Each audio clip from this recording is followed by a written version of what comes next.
There is a possibility कि Wednesday की class ना हम बाद उसको पोस्टपोन करें on to some other day. अस्सलाम वालेकुम सर। वालेकुम सलाम। कैसे हैं सर? जी खैरियत। सर मेरा थोड़ा सा इश्यू है सर, समझ नहीं आ रही। पिछली क्लास में सर ने बोलने नहीं दिया था, तो सर मेरा नहीं हो रहा कैनवस पे अकाउंट। जब भी मैं कोई ईमेल डालता हूँ तो वो ठीक नहीं आती, मुझे कुछ समझ नहीं आ रही, हर बार इनवैलिड आ जाता है।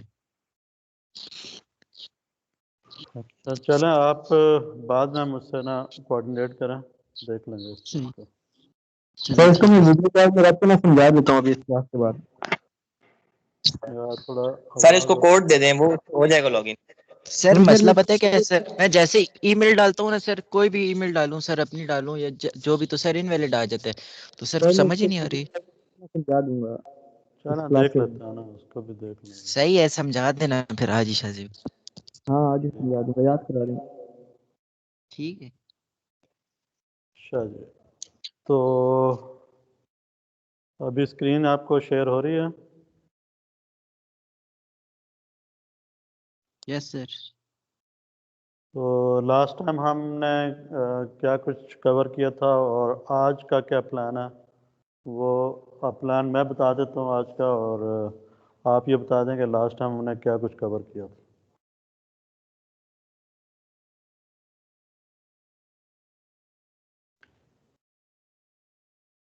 असाइनमेंट आप लोग कर रहे हैं? जी सर असाइनमेंट बना रहे हैं। सही है, कोई प्रॉब्लम तो नहीं है, ज़्यादा मसला तो नहीं है, इजी है? सर सबमिट की है हमने। अभी अच्छा तक तो कोई मसला नहीं। सही है। तो अगर स्लाइडें आपने भेज दी सर। स्लाइड्स जी सर। स्लाइड्स नहीं भेजी थी? नहीं सर। अच्छा, यार रिमाइंड करा देता कोई, मैं भेज देता। ठीक है सर, आज बस इस क्लास के बाद भेज देना ना। ठीक है। वैसे वो वाला जो मटेरियल है ना स्लाइड्स में, वो सारा जी का सारा आपको ये बुक में भी एज इट इज़ मिल जाएगा, मोर और लेस वही चीज़ें। Okay sir. तो चैप्टर 3 के ना जो टॉपिक मैंने कवर किए थे वो आप बुक से भी रीडिंग कर सकते हो। Okay sir. ठीक है, तो एग्जैक्टली तकरीबन आप कह सकते हैं बुक से ही वो स्लाइड्स जो है ना वो बनी हुई है।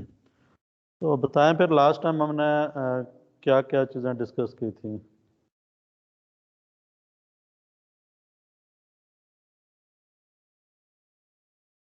ये मैं स्क्रॉल कर रहा हूँ, कोई जहन में आ रहा है? जी sir, thermistor insulator photo conductive thermo ये पढ़े थे कंडक्टर्स। टेम्परेचर इफेक्ट्स पढ़े थे ना? जी सर। जी सर। बिल्कुल, कंडक्टर, सेमीकंडक्टर और इंसुलेटर्स, इनमें कुछ का हाँ टेम्परेचर जी सर। कोफिशिएंट पॉजिटिव होता है, कुछ का नेगेटिव होता है। जी सर। हाँ, वो भी बन सकते हैं। जी जी, क्वेश्चन आएगा क्यों नहीं। अच्छा, आप कहना, चूँकि अभी मुझे लगता है कि ऑनलाइन क्लासेस आगे आगे भी एक्सटेंड होंगी, तो हम इस तरह करते हैं कि कैनवस के ऊपर ना आप सब लोग अपने आप को रजिस्टर कर लें, और उसके ऊपर हमने क्विज़ेस भी कंडक्ट करने हैं ऑनलाइन, और वो भी MCQ क्विज़ेस होंगे। ठीक है, मल्टीपल चॉइस क्वेश्चंस। तो इसी स्टफ से मैंने MCQs जो है ना वो आपसे लेना है। तो for that you have to first of all register immediately on Canvas first of all. ठीक है, और be ready for the quiz. उसको आप जो भी ये कंटेंट्स हैं इनको प्रिपेयर करें, असाइनमेंट और साथ एंड प्रॉब्लम्स। इस चैप्टर के एंड के हर चैप्टर के एंड के ऊपर ना कुछ प्रॉब्लम्स गिवन है, तो वो एग्जांपल्स और वो प्रॉब्लम्स ना आप वन बाय वन सारे करें। कुछ असाइनमेंट्स में कवर्ड हैं, कुछ आप खुद से करें उनको। ठीक है, then you will be in a better position कि आप जो है ना वो सर किस चैप्टर का क्विज क्विज़ेस होगा? और मिड टर्म वर्क भी आप इजीली कर सकें। ठीक है, तो टेम्परेचर कोफिशिएंट क्या होता है और कौन कौन से हमने टाइप्स पढ़ी हैं उसकी टेम्परेचर कोफिशिएंट की? Can anyone tell me what is the temperature coefficient? उसके लिए सर किसी हमने जो टेम्परेचर कंडक्टिविटी इंक्रीज और डिक्रीज इफेक्ट्स करना है। हैं टेम्परेचर के रेजिस्टेंस के ऊपर, मटेरियल की जो रेजिस्टेंस है उसके ऊपर जो टेम्परेचर इफेक्ट्स हैं उनको हमने किन वेज से उन इफेक्ट्स को कंप्यूट किया है? कौन कौन से वेज हमने देखे हैं जिससे हम किसी भी टेम्परेचर के ऊपर रेजिस्टेंस अगर कंप्यूट करनी हो तो किस तरह से कर सकते हैं? उसके लिए क्या क्या इन्फॉर्मेशन चाहिए हमें? कौन कौन से पैरामीटर्स चाहिए? मैं 1 मिनट आता हूँ, आप ज़रा इस पर सोचें फिर मुझे बताएं। सर शाम भाई, इसकी बैटरी लो है।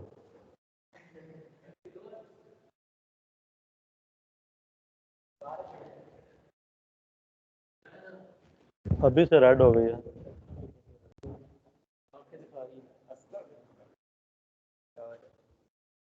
चल रहा है काम। हाँ जी स्टूडेंट्स, बताएं कौन कौन से टेम्परेचर कोएफिशिएंट्स आपने स्टडी किए हैं? रिवाइज किया जाके? कौन सा चैप्टर कर रहे हैं हम? चैप्टर कौन सा कर रहे हैं? तीसरा सर।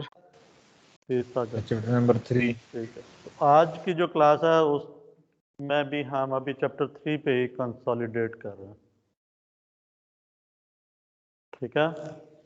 इसमें कुछ टॉपिक्स रहते हैं वो हमने कवर करना है और कुछ मैं आपको जो प्रीवियसली हम पढ़ चुके हैं उसी से रेलिवेंट कुछ एग्जांपल्स भी करवाऊंगा, कुछ प्रॉब्लम्स भी करवाऊंगा।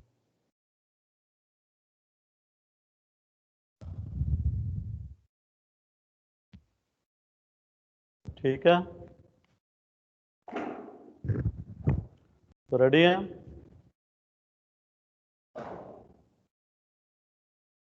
जी सर रेडी हैं। यार बोलो ना सर, क्या कर रहे हो? कोई प्रॉब्लम तो नहीं आ रहा? नहीं सर। सर आपने म्यूट तो नहीं किया सबको? म्यूट? हाँ, वो इसमें बैटरी का प्रॉब्लम था, अभी जो है सर आवाज बिल्कुल भी नहीं सर आ रही, कट रही है सर। अभी आवाज़ बेहतर है? आवाज सही आ रही है सर, कहीं टेबल मंगा लो। ठीक है। सर आवाज बहुत रुक रुक के आ रही है। नहीं अभी उसका भी प्रॉब्लम तो नहीं हुई। सर इंटरनेट का प्रॉब्लम है सर ये। या सर अभी सही आ रही है। अच्छा ठीक ठीक। चलें यार, अब चेक करें अपने साइट के ऊपर भी। टेम्परेचर इफेक्ट्स ना हमने बेसिकली 3 डिफरेंट वेज से देखे थे।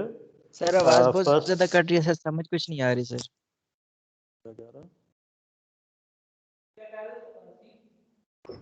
नसीब हमारा इंटरनेट खराब है, हमारी आवाज सही आ रही है। मुझे बिल्कुल भी समझ नहीं आ रही सर कि एक एक हर्फ कट कट कट कट क्या रहा है। इंटरनेट ऑफ करके फिर दोबारा इसको ज्वाइन कर लो मीटिंग को, फिर सही हो जाएगी। सर अब हम दोनों का नेटवर्क खराब नहीं हो सकता ना? अभी चेक करो, आवाज़ आपको सही आ रही है? सर अभी अब ठीक आ रही है सर पहले से। चलो ठीक हो गया। तो हमने बेसिकली 3 डिफरेंट वेज से टेम्परेचर के इफेक्ट्स को हमने इंक्लूड किया था और कंप्यूटेशंस की थी रेजिस्टेंस की एट डिफरेंट टेम्परेचर्स। उसमें first one was inferred absolute zero, ठीक है, इन्फर्ड एब्सोलूट टेम्परेचर। अगर हमें ये इंफॉर्मेशन गिवन हो किसी भी मटेरियल के लिए तो हम इसको यूज़ करके किसी भी टेम्परेचर पे उसकी रेजिस्टेंस फाइंड कर सकते हैं।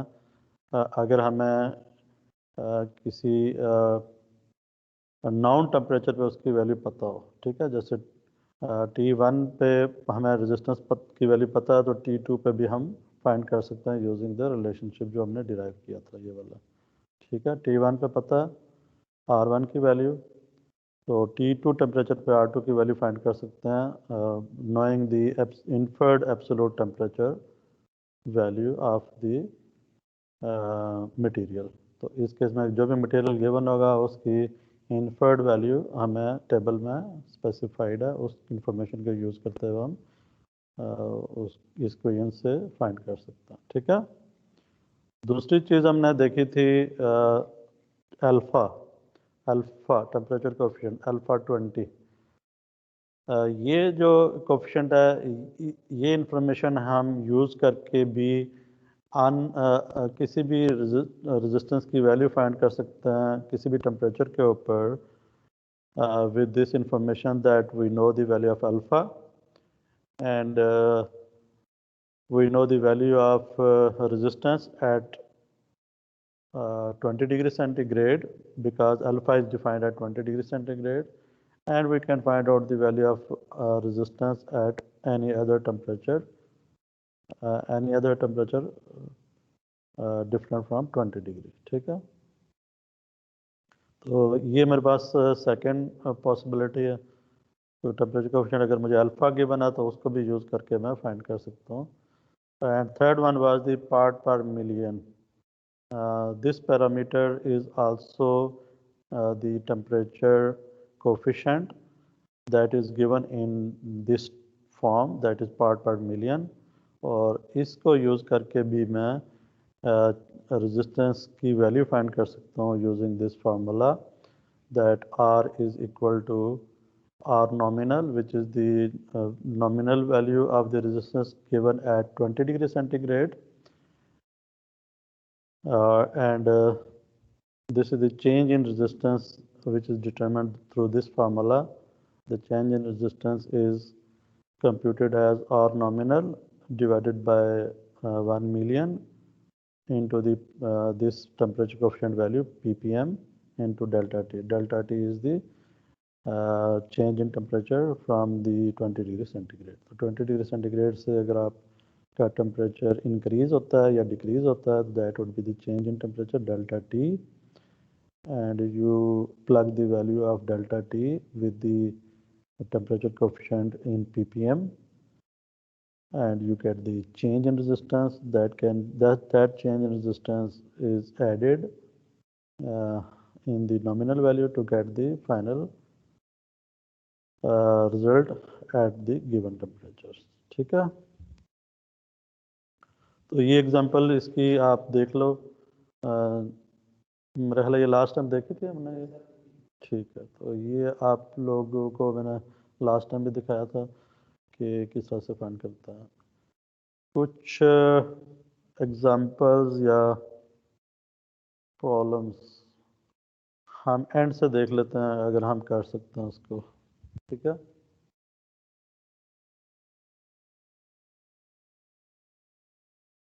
and problems related to temperature coefficients।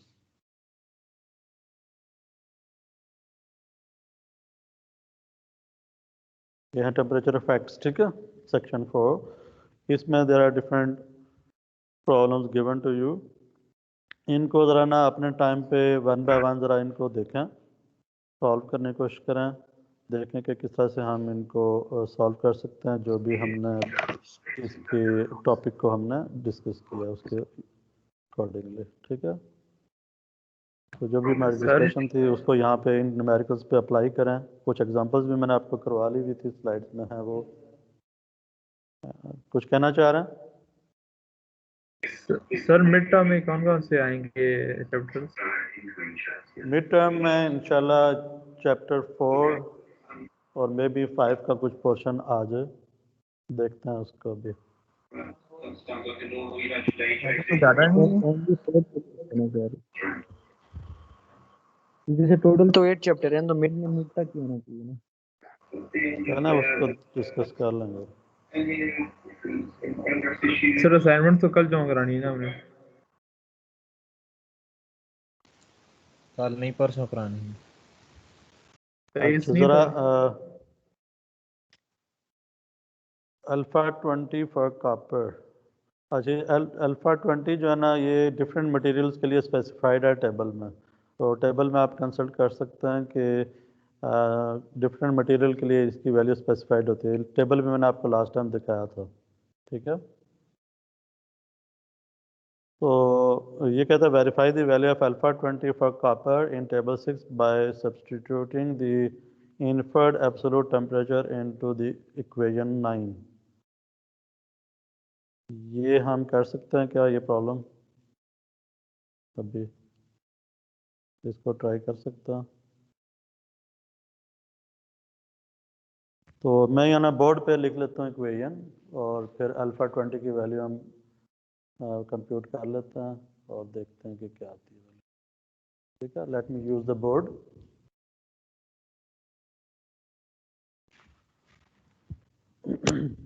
अगर आपको याद हो तो अल्फ़ा 20 ना, अल्फ़ा 20 की वैल्यू थी 0.009393। ठीक है, ऐसे ही थी कुछ। ठीक है, कॉपर के लिए, कॉपर मटेरियल। ठीक है सर वीडियो क्यों नहीं चल रही सर आपकी? आ रही है जी। सर, वीडियो लैग कर सर रही है आप सर। एक ही जगह पे स्टेबल रुके हुए हैं सर। डिले आ रही है।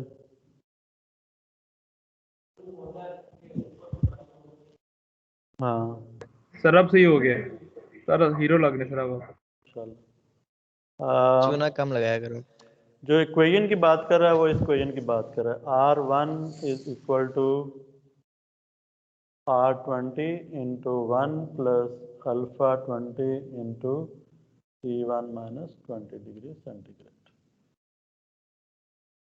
This is the equation. ठीक है, तो वो कहता जी कि इस इक्वेशन को यूज़ करते हुए आप कॉपर के लिए अल्फ़ा की वैल्यू वेरीफाई करें for absolute inferred absolute temperature. ठीक है, so for mean at inferred absolute temperature of copper, what would be the value of alpha 20? ये हमने फाइंड करना है। ठीक है, तो इसमें T1 की क्या वैल्यू हम प्लग करेंगे, किस टेम्परेचर के ऊपर हम इसकी वैल्यू फाइंड कर रहे हैं अल्फ़ा 20 की। एक मिनट।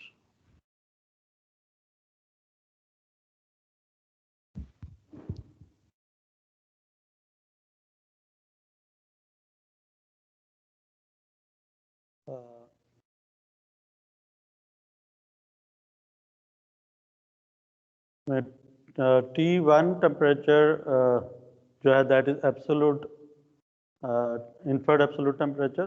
ठीक है, जो कि हम इसकी जगह पे प्लग करेंगे, T1 की जगह पे इन्फर्ड एब्सोल्यूट टेम्परेचर प्लग करेंगे।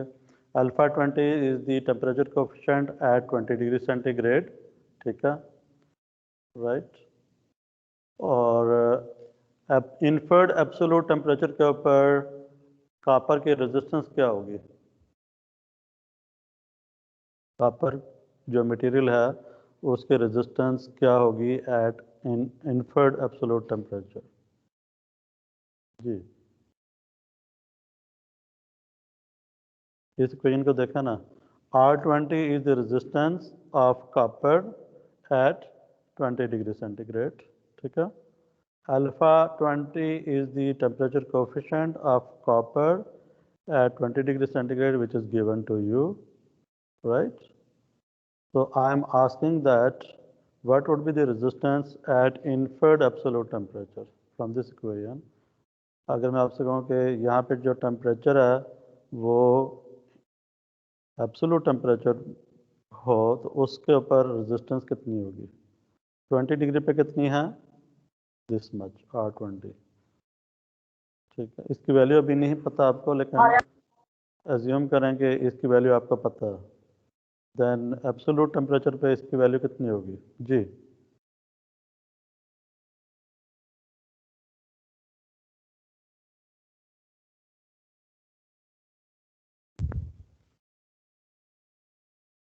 तो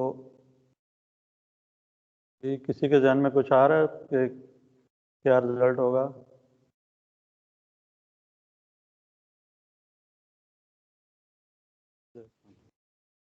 इस ग्राफ में मुझे बताओ कि इनफर्ड एब्सोल्यूट टेम्परेचर कहाँ पे स्पेसिफाइड है? Inferred absolute zero. सर ये 273.15 के आगे। This one sir is the 234.5 जी -234.5, ठीक है। तो इस जी ये this is inferred absolute temperature, ठीक है, फॉर एग्जांपल कॉपर। तो इसके ऊपर रेजिस्टेंस कितनी होगी? कॉपर की रेजिस्टेंस कितनी होगी इस टेम्परेचर पे? कॉपर की रेजिस्टेंस कितनी होगी? This is the inferred absolute temperature for copper. How much resistance would be there at this temperature? Sir calculate. आपका क्या नाम है? हमजा मेरे पास बैठे हुए हैं, वो कह रहे हैं ज़ीरो होगी। बाकी लोग इससे एग्री करेंगे?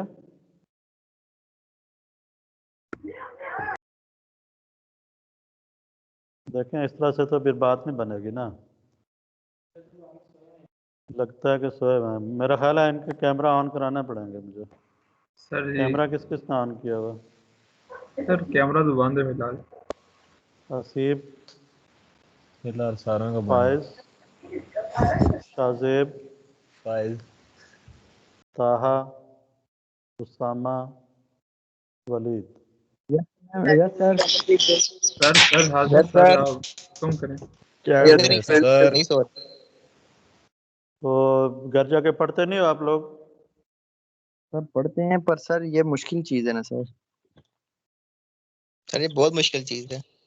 यार ये जो टेबल है, ये क्या स्पेसिफाई कर रहा है बताओ? ये लेफ्ट कॉलम में ये मटेरियल्स हैं, डिफरेंट मटेरियल्स। यस ये सर। उनके एब्सोल्यूट टेम्परेचर्स हैं।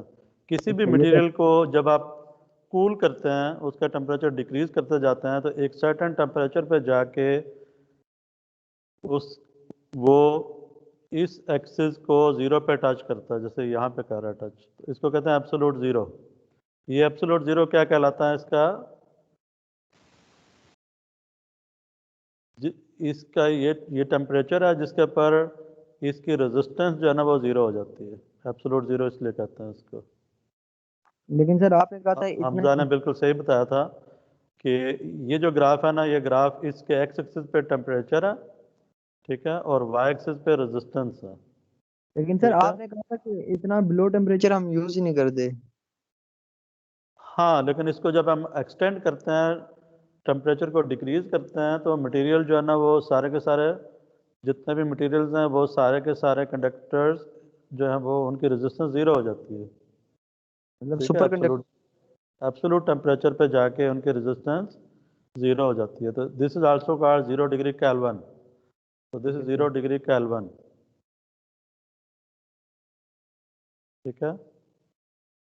तो 0 डिग्री केल्विन के ऊपर आपके जितने भी कंडक्टर्स हैं उनकी रेजिस्टेंस ज़ीरो होती है। इनफर्ड क्या क्या मतलब है? इनफर्ड जो है ना, ये चूँकि कर्व नॉन लीनियर बन रही है इस रीजन में, इसको लीनियराइज करने के लिए हमने इसको डॉटेड लाइन से इसको रिप्रेजेंट किया, ठीक है। तो जो ये डॉटेड लाइन जिस पॉइंट पे इंटरसेक्ट करती है एक्स एक्सिस को, उसको कहते हैं इनफर्ड एब्सोल्यूट ज़ीरो। तो this is also the point where resistance is zero. This is also the point where the resistance is zero, but this is approximation, ठीक है। This is not the exact temperature जिसके ऊपर ये zero हो रही है। This is approximate temperature, ठीक है।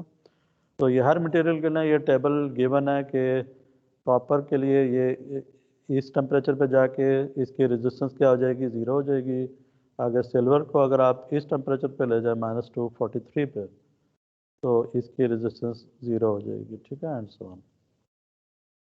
तो अब मेरा वही क्वेश्चन वापस आ रहा है कि जिसमें मैं कह रहा हूँ कि ये जो T1 है, इसको मैं अगर कहूँ कि this is my inferred absolute temperature, तो इस टेम्परेचर के ऊपर रेजिस्टेंस क्या होगी? R1 सर 0 होगी। 0 होगी। तो इस इक्वेशन में यहाँ मैं क्या प्लग कर दूंगा, 0 प्लग कर दूंगा। ठीक है, तो ये चीज़ हो जाएगी 0 equal to R20 into 1 plus alpha 20 into T1 minus 20 degree. ठीक है, इसको आप इस तरह डिवाइड कर दें, तो डिवाइड कर दें R20 दोनों तरफ, तो ये खत्म हो जाएगा, ये चीज़ 0 हो जाएगी। 1 प्लस अल्फा 20, T1 की जगह मैं लिखूंगा -234.5, ठीक है, -20। सर ये अल्फा क्या है? अल्फा 20 हमने फाइंड करना है, अल्फा 20 हमने फाइंड करना है। ठीक है, जो मैंने प्रॉब्लम गिवन था ना, हमने कॉपर के लिए अल्फा 20 की ये वाली वैल्यू वेरीफाई करनी है। ठीक है, तो this can be written as -1 equal to alpha 20 into, इन दोनों को ऐड करें तो ये बन जाएगी -254.5। ठीक है, और यहाँ से मैं लिख सकता हूँ अल्फा 20 इज इक्वल टू, ये माइनस के साथ कैंसिल हो जाएगा। ठीक है, 1 डिवाइडेड बाय 254. ये जो नंबर है इसको कंप्यूट करेंगे तो then you will get find. ठीक है,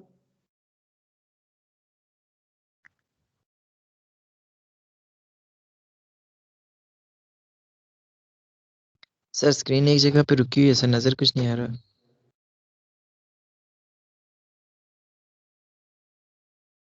तो अभी तो हर ये विजिबल है ना, ये जो आपको जो लिखा हुआ है अल्फा 20 1/2 सर आप 54. आगे खड़े हुए हैं बस।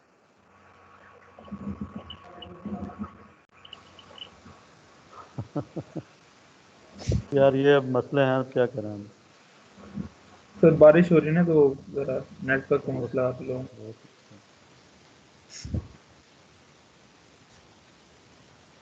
सर आपने अभी तक -254 अभी तक कंप्लीट नहीं किया, बस उसके आगे ही खड़े हैं।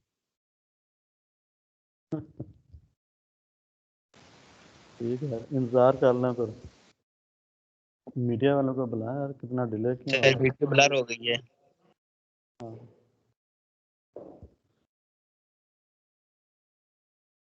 सर बहुत ज्यादा ब्लर हो गई है। मेरी वाली तो इधर सर खड़े हैं अभी उधर। आपको स्क्रीन पे क्या नजर आ रहा है? जहाँ पे आप सर सर पहले खड़े थे। बुक खुली हुई है मेरी सर। बुक नजर आ रही है। सर बुक बट नहीं, ब्लर है। बुक होता है। अभी बोर्ड नजर आ रहा है आपको? नहीं सर, सर बुक आप नजर आ खड़े रही हैं अभी तक नहीं सर, सर, काफी सर इधर। बुक, अभी बुक, अभी आपको बुक नजर आ रही है? Yes sir. यस सर, मगर ब्लर है। सर मैं दोबारा आता हूँ सर। Leave sir. चलें, अब मैं वापस उसी प्रॉब्लम पे जाता हूँ, एंड वाले।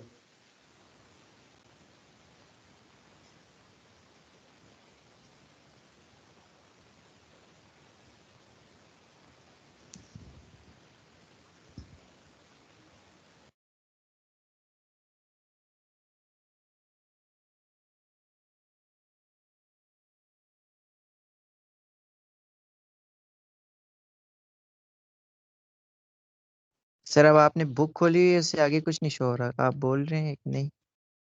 अभी ये आपको प्रॉब्लम नजर आ रहा है, प्रॉब्लम नंबर 26 जो अभी हमने वेरीफाई की अल्फा की वैल्यू। यस सर नजर आ रहा है।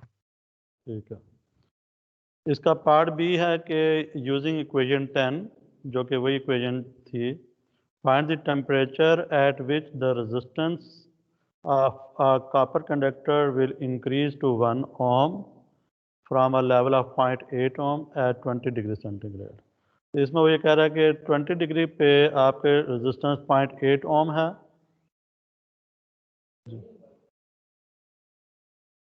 नहीं है कोई भी। तो आप ना ये बताएं कि किस टेम्परेचर पे रेजिस्टेंस इंक्रीज होके 1 ओम हो जाएगी, तो 0.8 से 1 ओम पे चलेगी है, तो टेम्परेचर 20 से कहाँ पे जाएगा। ठीक है, ये आपने फाइंड करना है, और मटेरियल वही कॉपर है, तो कॉपर का जो अल्फ़ा है ना, वो आपने वही यूज़ करना है जो कि अभी मैंने आपको दिखाया था। तो इसके लिए वो इक्वेशन आप यूज़ करके क्या टेम्परेचर की वैल्यू फाइंड कर सकते हैं जिसके पर रेजिस्टेंस 1 ओम हो जाए।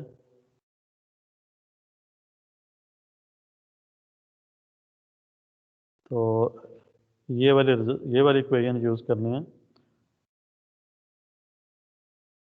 20 डिग्री के सर ऊपर यहाँ पे 0 20 सर डिग्री इसमें के टेम्परेचर ऊपर फाइंड नहीं करना। रेजिस्टेंस गिवन है, तो यहाँ पे 20 डिग्री आ जाएगा। ये रेजिस्टेंस की वैल्यू कितनी हो जाएगी? 0.8। ठीक है। सर अल्फा भी आएगा बीच में। अल्फा की वैल्यू आपकी ये वाली प्लग हो जाएगी। T1 सर आपने इस सिर्फ इक्वेशन से T1 को फाइंड कर, 20 करना, बाकी सब कुछ सेम है। सॉरी सर T1 को 20 करना, बाकी सब कुछ सेम है। तो 20 करना। आवाज़ सही नहीं आ रही। मैं कह रहा हूँ सर सिर्फ टाइम हमने पुट करना, बाकी इक्वेशन सेम है। टाइम कहाँ पे है इधर? सर ये T1 नहीं नहीं वो टेम्परेचर भाई, मेरे ये टेम्परेचर है, टेम्परेचर कह रहा हूँ सर, टाइम कह रही टेम्परेचर। ये T1 टेम्परेचर है जी जी जिसके ऊपर रेजिस्टेंस R1 कंप्यूट होगी। जी। ठीक तो है सर यहाँ पे हम लोग 0 की जगह 1 लिखेंगे ना सर? जी, यहाँ पे 1 आ जाएगा। और किस टेम्परेचर पे आएगा वो हमने यहाँ से इक्वेशन से फाइंड कर लेंगे। डन हो गया। जी ठीक सर। है, यहाँ 0.8 आ जाएगा। 20 डिग्री पे 0.8 अल्फ़ा की ये वैल्यू आ जाएगी। ये वैल्यू अननोन है, ये हमने फाइंड करनी है। और R1 हमें गिवन है जिस टेम्परेचर पे हमने फाइंड करनी है, वो है 1 ओहम। ठीक हो गया। तो ज़रा ये 1 मिनट लें और ज़रा इस प्रॉब्लम को सॉल्व करें, तो इस इक्वेशन को यूज़ करते हुए।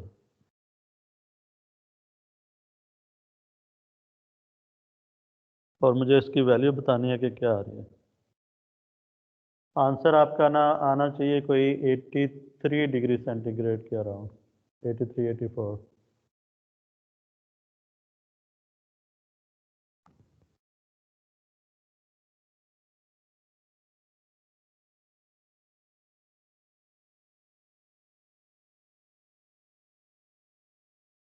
कोई कर रहा है आप में से सॉल्व? सर कर रहे हैं। ठीक है, एक दफ़ा ये कर लो ना, फिर आपको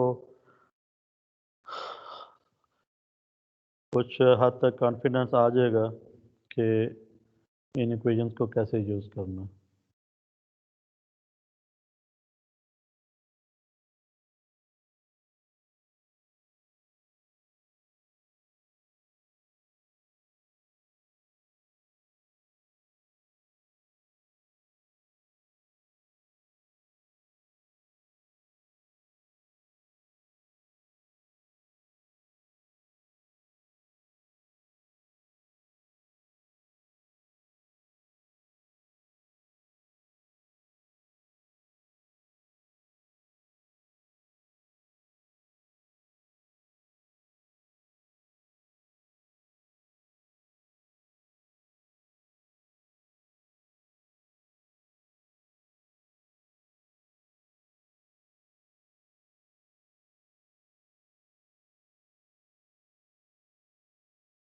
कैलकुलेट है। ठीक है, आंसर आया कुछ?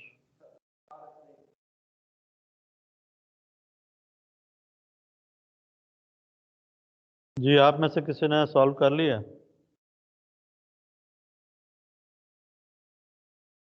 Is anybody solving it other than Hamza? Sir अभी जल्द कर रहे हैं। 83 के राउंड आ रहा है, 83 84 समथिंग। हाँ,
क्या आंसर है?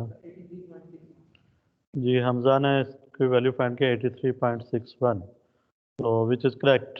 तो अगर आपका आंसर भी 83 पॉइंट समथिंग आ रहा है तो it is good, otherwise you have to reattempt it, sir ठीक है, टू गेट द 83.3 आया सर। 83.3, सर ठीक है, बिल्कुल सही है, बिल्कुल सही है। ठीक है, तो ये बेसिकली इक्वेशन आपको समझ आ गई कि ये कहना क्या चाह रही है। R1 is equal to R20 into 1 plus R alpha 20 into T1 minus 20। इसमें जो इम्पोर्टेंट चीज़ है वो अल्फ़ा है। अल्फ़ा आपको कहाँ से मिलेगा? अल्फ़ा की वैल्यू मटेरियल डिपेंडेंट है, वो आपको टेबल से मिलेगी।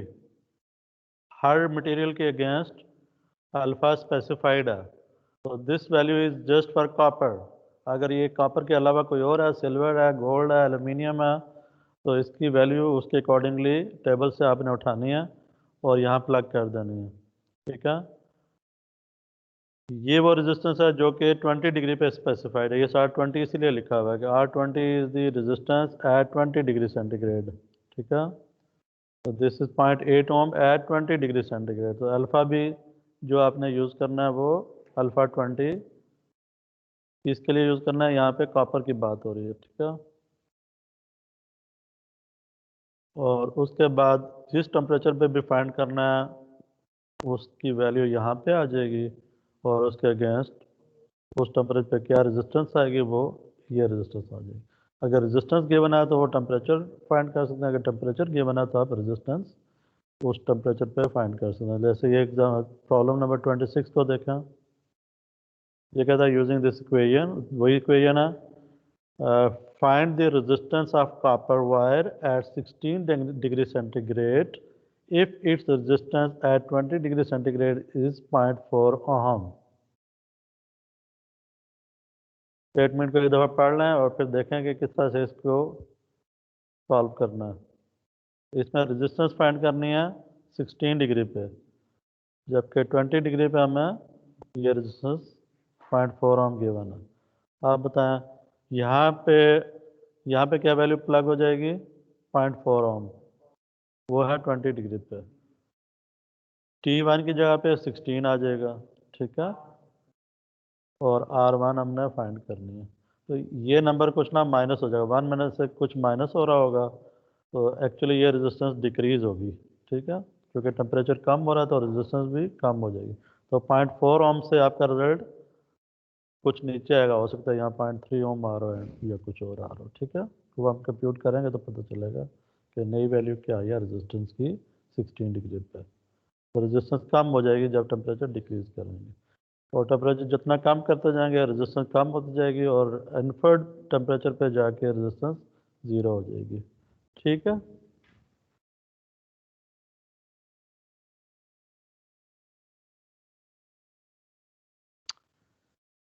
Okay,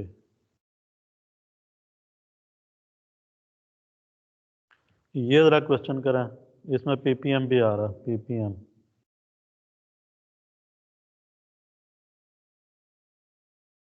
28 number. ये कितनी रेजिस्टेंस गिवन है? 22 ohm wire wound resistor is rated at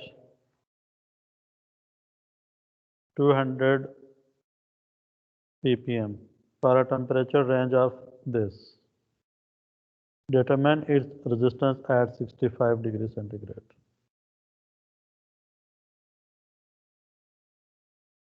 तो ppm का फार्मूला याद है? मैं यहाँ पे लिख देता हूँ। सर लिखते हैं सर आप ये सर। हमें ये रेजिस्टेंस हाँ,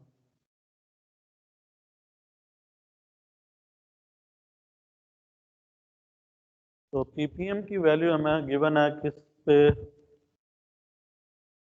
20 डिग्री पे होती है, ऐसा ही है। जो भी ppm की वैल्यू होती है वो किस टेम्परेचर पे होती है?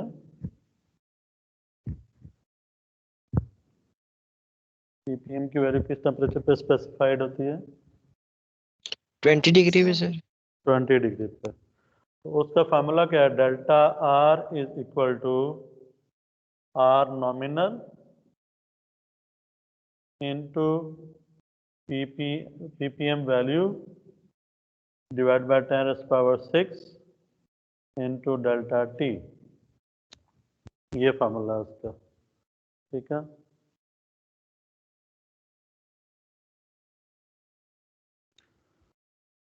सो आर नॉमिनल इसमें कौन सी वैल्यू है? सर फार्मूला नजर नहीं आ रहा सर, आप एक ही जगह पे रुके हुए हैं। बोर्ड आपको अभी नजर आ रहा है? हाँ सर अभी नजर आया, पहले आप लिखने से जब पहले जा रहे थे उस वक्त की तस्वीर स्टक हुई थी सर। चला, तो अभी फार्मूला आपको नजर आ रहा है? Delta R is equal to R nominal into ppm value per million into delta T, where delta t is equal to T1 minus 20 degree centigrade, ठीक है। तो 20 डिग्री सेंटीग्रेड के ऊपर इसकी वैल्यू नॉमिनल वैल्यू गिवन है, ठीक है। और ppm की वैल्यू इस पर्टिकुलर रजिस्टर के लिए वो भी स्पेसिफाइड है एट 20 डिग्री सेंटीग्रेड, ठीक है। तो आपने फाइंड करनी है कि what would be the resistance at 50 degree centigrade. 50 degree centigrade के ऊपर रेजिस्टेंस की क्या वैल्यू होगी? तो पहले हम फाइंड करेंगे कितनी रेजिस्टेंस चेंज है, तो डेल्टा आर फाइंड करेंगे, उससे मैं आर की वैल्यू फाइंड करने का R nominal plus delta R, ठीक है ना, ये टोटल रेजिस्टेंस। तो आर नॉमिनल कितनी है? 22 ओम प्लस डेल्टा आर, ठीक है। तो ये आपके पास आर आ जाएगी एट 50 डिग्री सेंटीग्रेड, ठीक है। तो हम देखते हैं कि डेल्टा आर क्या है। तो डेल्टा आर फाइंड करने के लिए हम वही फार्मूला यूज़ कर लेंगे। R nominal is 22, ppm is 200 over 10⁻⁶ into T1 is 50 minus 20, ठीक है। ये मेरे लिए असाइनमेंट में भी था प्रॉब्लम, ठीक है। तो ये इसका आंसर आ जाएगा। इससे आप डेल्टा आर फाइंड कर लें, वो उसको क्वेश्चन में प्लग करेंगे तो रेजिस्टेंस की वैल्यू आ जाएगी।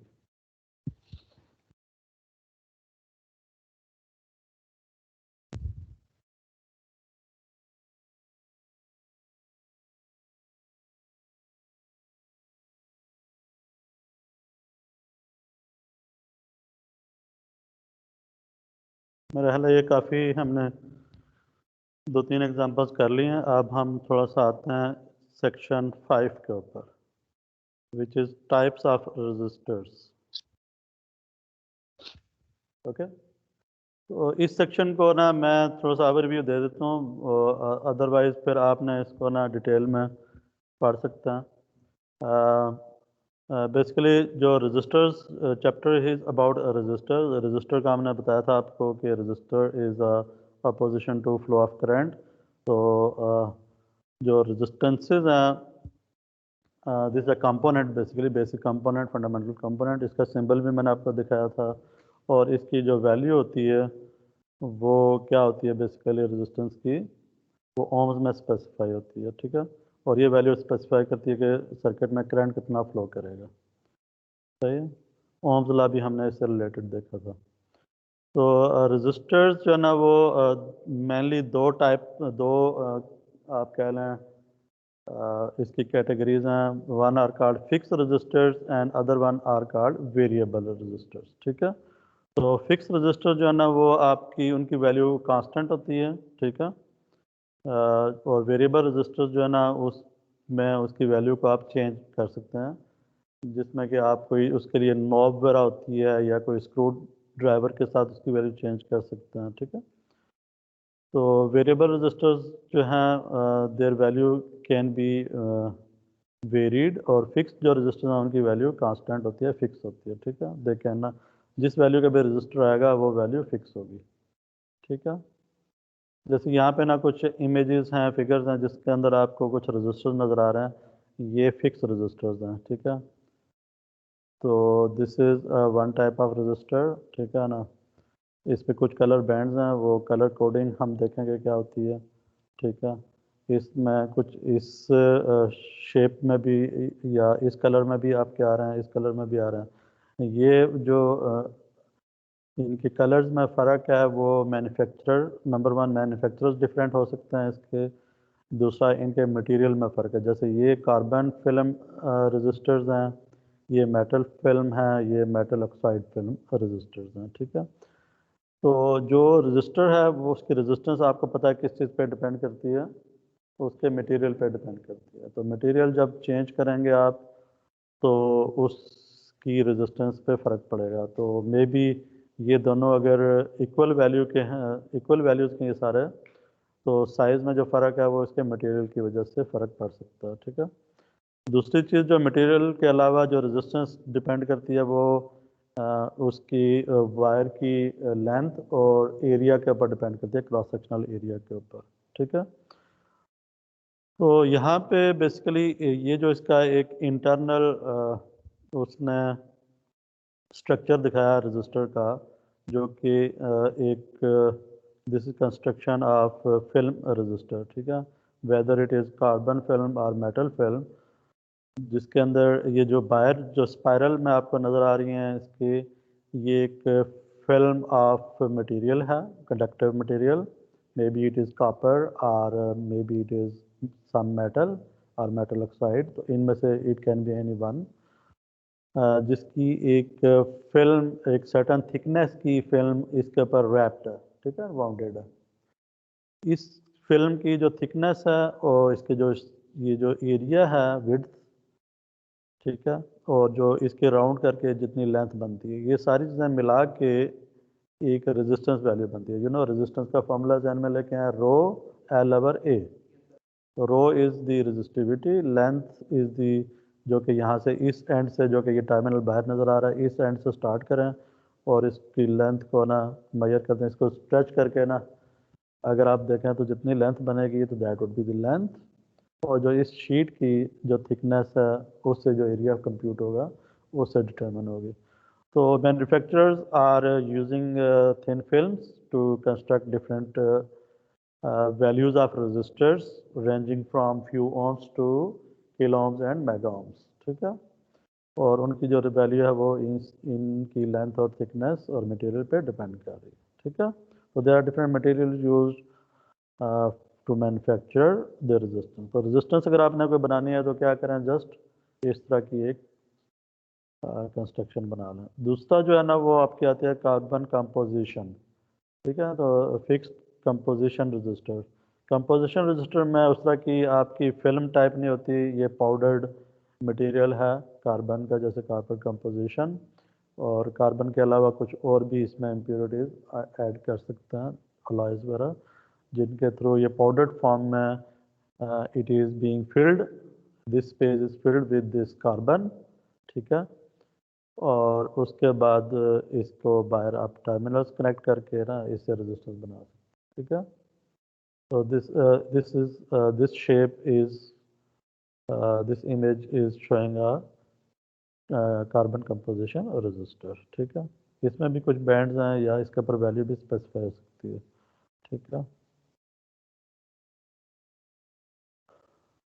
These are the metal oxide resistors of different voltage ratings। अच्छा, इसमें एक चीज़ आप देखें कि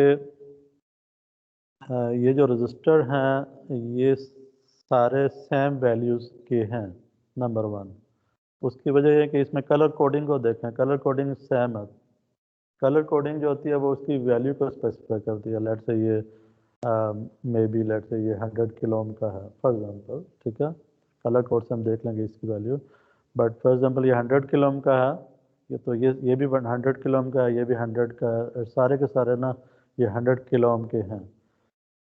लेकिन जो दूसरी चीज़ इसमें है कि इसमें साइज़ में देखें फ़र्क आ रहा है, ठीक है।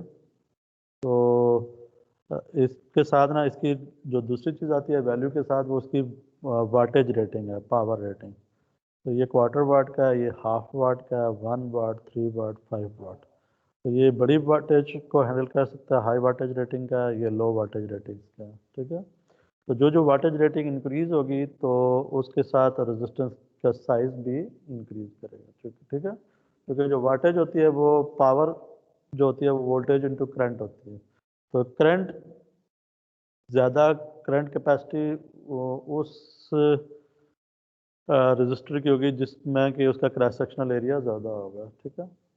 आपने वायर गेज देखे थे ना, तो वायर गेज में आपने देखा जितनी मोटी तार होगी उतना करंट उसमें से ज़्यादा फ्लो कर सकता है, ठीक है। तो इसका मतलब ज़्यादा करंट फ्लो करेगा तो पावर रेटिंग भी इसकी ज़्यादा होगी। तो जिस जस्ट लाइक आप वायर को कहते हैं कि वायर का साइज़ इंक्रीज करता जाएगा अगर, तो वो ज़्यादा पावर ले सकती है वायर, ठीक है। एसी के साथ तार लगाएंगे तो मोटी तार लगाएंगे, अदरवाइज आप पतली तार लगाएंगे अगर आपने जस्ट बल्ब वगैरह जलाना है, ठीक है। So the size of a resistor does not define its resistance value, ठीक है। रेजिस्टेंस वैल्यू किस चीज़ पे डिपेंड करती है? ऑफ कोर्स साइज पे भी करती है, क्रॉस सेक्शनल एरिया उसमें होता है, लेकिन उसको आप उसके अंदर जो बाकी जो पैरामीटर्स हैं जैसे आपकी लेंथ है, थिकनेस है, ठीक है, उस पर भी डिपेंड करता है, ठीक है। So for a particular style of manufacture, the size of a resistor increases with the power or wattage rating, ठीक है। तो कोई भी एक मैन्युफैक्चरिंग स्टाइल है, जैसे कार्बन के हैं या फिर थिन फिल्म है, थिन फिल्म में भी आपके कौन से थे, एक मेटल फिल्म थी, एक कार्बन फिल्म थी। तो जो भी एक सर्टन मैन्युफैक्चरिंग स्टाइल है उसको अगर आप फिक्स रख दें तो size of register will increase the with the power rating. तो बड़ी साइज का अगर आप रजिस्टर देखेंगे तो उसकी पावर रेटिंग ज़्यादा होगी। इस तरह से कुछ और भी रजिस्टर्स की आपको टाइप्स नज़र आएंगी। जैसे यहाँ पे ये रजिस्टर है, दिस इज़ वायर बाउंड, ठीक है, वायर बाउंड रजिस्टर जो है ना वो ज़्यादा पावर हैंडलिंग के लिए यूज़ होते हैं, ठीक है, हाई पावर के ऊपर, ठीक है, किलो वाट के ऊपर, ठीक है, वायर बाउंड रजिस्टर्स, ठीक है ना। तो इस तरह के रजिस्टर्स भी नजर आएंगे। इसमें देखें ये इसके जो टर्मिनल्स हैं ये आपके काफ़ी स्ट्रॉन्ग स्ट्रिप्स इसके साथ हैं, स्ट्रिप्स के साथ इसको स्क्रू भी कर सकते हैं माउंट करने के लिए। तो टर्मिनल्स भी आपके इसके काफ़ी जो है ना वो स्ट्रॉन्ग है और हाई करंट ले सकते हैं ये, ठीक है। ये इसका इंटरनल वैसे बाहर से इस तरह से नज़र आएगा, लेकिन इसने कट करके ना इसको इंटरनल भी दिखाया कि इसके ऊपर एक वायर जो है ना इस तरह से बाउंडेड है, सही। ये कुछ रजिस्टर्स हैं, जैसे ये 100 ओम 25 वाट है, ठीक है, this 8 watt resistor. These are thick film power resistor 35 watt, ठीक है। थिक फिल्म का मतलब क्या? इसमें जो वो स्ट्रिप्स थी conductive, they are now thick rather than thin, पतली नहीं है, थोड़ी मोटी है। तो जब मोटी होंगी तो इसमें जो करंट कैपेबिलिटी है वो इंक्रीज होगी, तो इसकी पावर रेटिंग भी बड़ी होगी, ठीक है। साइज़ के ऊपर ना जाइएगा, साइज़ जो है ना वो आपका स्मॉल भी हो सकता है, ठीक है। ये कुछ रजिस्टर हैं, surface mount thick film chip resistors with gold electrodes. ये टिनी से अगर मैं इसको जूम इन करूँ ना तो ये आपको अभी यहाँ पे नज़र भी नहीं आ रहे थे। ये पीसीबीज और जो आपके जो आपके कंट्रोलर्स बोर्ड्स हैं, कंप्यूटर बोर्ड्स, या आपके जो इवन मोबाइल के ऊपर जो सर्किटरीज हैं उसमें ये छोटे रजिस्टर यूज़ होते हैं। You can see my arrow, this is very small register, ठीक है, ये रजिस्टर्स हैं, सही है।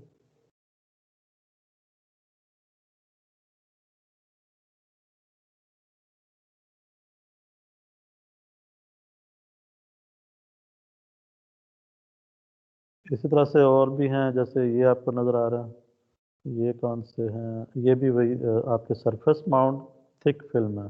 तो ये भी थिक फिल्म है, this one is also thick film, ठीक है। ये इसके ऊपर इसकी वैल्यू स्पेसिफाइड है। ये कोड्स होते हैं, ये हम बाद में देखते हैं कि ये नंबर इसकी वैल्यू को किस तरह से डिकोड करके इसको हम इसकी वैल्यू पता कर सकते हैं कि इसकी क्या वैल्यू है, ठीक है। इसी तरह से ये भी हाई वाटेज का है रजिस्टर, मेटल कैन के अंदर, ये इसके ऊपर कॉपर कोटिंग है, ठीक है, कॉपर एल्यूमिनियम कोई भी मेटल कोटिंग है basically. Aluminium housed chassis mount resistor precision wire wound, ये भी वायर बाउंड टाइप है, सही है। ये कुछ आपको अगर इस तरह की शेप्स की नज़र आ रही हो, ये वाला कौन सा है, इसमें ना आप टैपिंग कर सकते हैं डिफरेंट रजिस्टर्स की। तो 1 kilo बस्ट all connected on one side, single inline resistor network, ठीक है।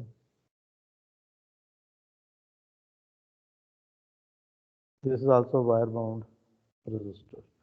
तो ये जितने भी मैंने आपको दिखाएंगे सारे के सारे फिक्स रजिस्टर्स हैं। कुछ पे इनमें कलर कोडिंग होती है, कुछ पे डायरेक्टली वैल्यू भी स्पेसिफाई हो सकती है, और कुछ पे जैसे यहाँ पे इसके ऊपर डायरेक्ट वैल्यू स्पेसिफाई होगी, इसके ऊपर इनमें कोड्स यूज होते हैं डिफरेंट, ठीक है ना, वो इस बुक में मेंशन्ड है, वो मैं आपको दिखाऊंगा अभी, ठीक है। इनके ऊपर भी डायरेक्टली वैल्यू स्पेसिफाइड होती है, जैसे यहाँ पे मेंशन्ड है, ठीक है। यहाँ पे कोई क्वेश्चन तो नहीं है इनके साथ। ये डिफरेंट मटेरियल, इसमें thin film, thick film, wire bound, 3 categories है, ठीक हो गया। तो मैं आपको ना जनरल आपको आइडिया दे रहा हूँ कि ये रजिस्टर्स, इनकी शेप्स, ठीक है, किस तरह से डिफरेंट मटेरियल से बन रहे हैं, और इनके अंदर इंटरनली किस तरह से इनका स्ट्रक्चर्स क्या है, ठीक है।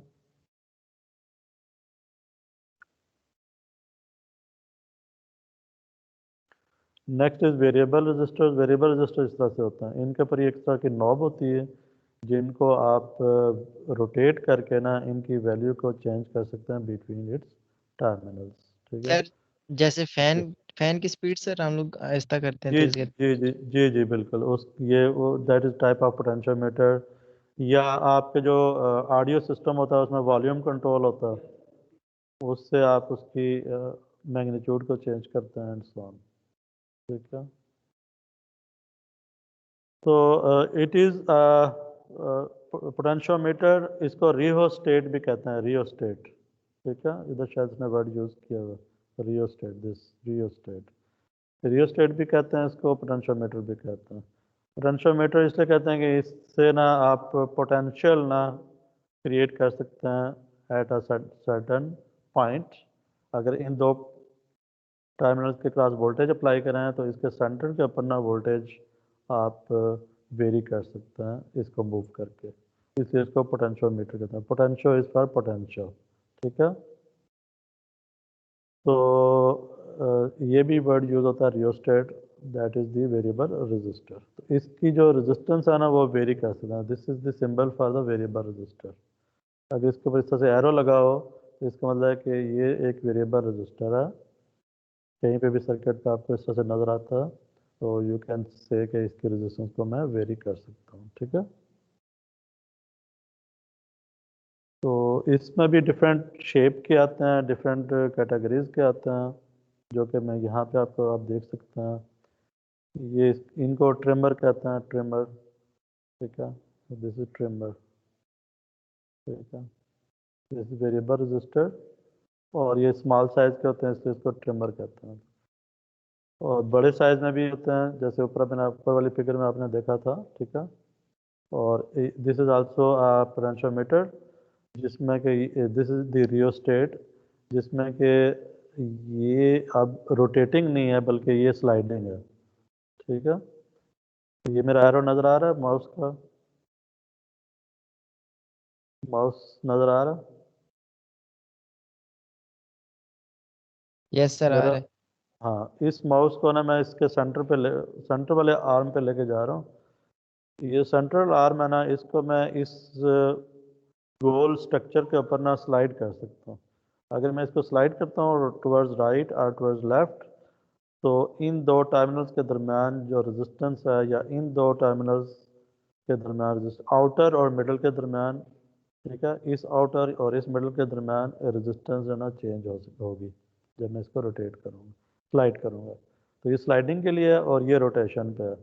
इसमें रोटेशन में जब मैं इसमें इसको रोटेट करता हूँ, अगर मेरा एरो आपको नज़र आ रहा है, इसकी जो नॉब है इसको मैं हाथ से या स्क्रू ड्राइवर से रोटेट करता हूँ, तो होगा ये कि इन 3 टर्मिनल्स के दरमियान जो रेजिस्टेंस है आउटर और मिडल के दरमियान, ए और बी के दरमियान या बी और सी के दरमियान जो रेजिस्टेंस है ना उसको मैं वेरी कर सकता हूँ। तो यूँ समझ लो कि ये जो नॉब है ना सेंटर वाली, वो ये बी पॉइंट है, सेंट्रल पॉइंट बी। तो बी को मैं जब मैं रोटेट करता हूँ ना तो ये पॉइंट ऊपर या नीचे की तरफ ना मूव करेगा।